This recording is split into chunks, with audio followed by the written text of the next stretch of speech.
Guys, deluded Guna, Mr. Sauce on Spill, YouTube's N'Golo Kante. You guys love me, so let's get into it. Reading an article on BBC, FIFA want to introduce less international breaks but longer periods.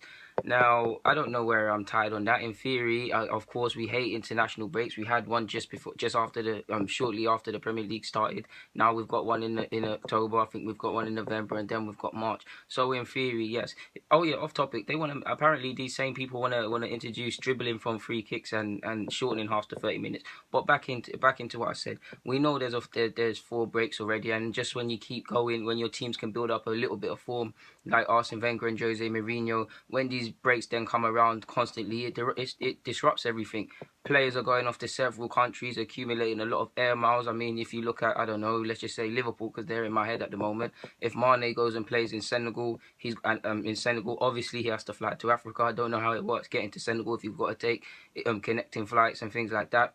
Coutinho going to Brazil, Lallana, obviously fair enough, they're in Wembley, but if they weren't playing at Wembley, Jana, Germany, all of these different players of different nationalities, Lovren, all of these players just go in different places, and it can be pretty hard keeping a track of them. There's a lot of logistics involved, and if this did become longer, you need naturally these clubs would need to add to their teams of logistics keeping, because you've got when these players, don't forget, these players are investments. They pay these players a lot of money weekly. They still need to be in constant communication if they've got any injuries, how they've trained, their overall condition, any dietary needs, if they've got any injuries, constant, all of these sort of things. They have to constantly, the weight, fitness, all of these things. They're in different countries, but they still need to do these things.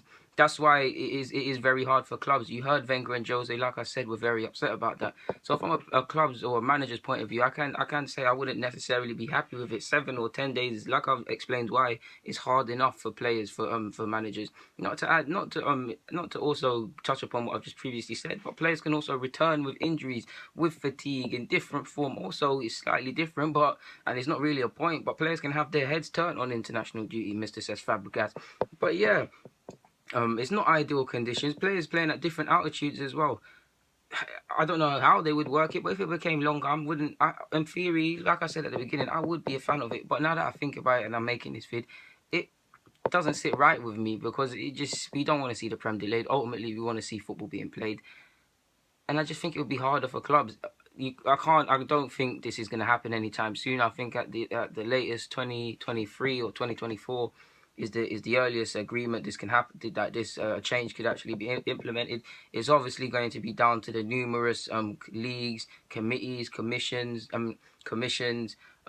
fat cats, clubs, obviously, maybe even the players have a little say, but somewhat they're pawns in this, but a little bit of to say.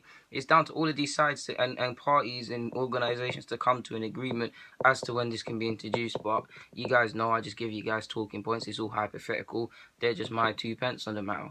But get in the comments with yours. Follow me on my socials, DeludedGuna04 on Twitter, DGuna04 on Snapchat. Like I said, Q&A, get in there with your questions. Thank you for watching. Hit the subscribe, hit the like. I'm out. Bang.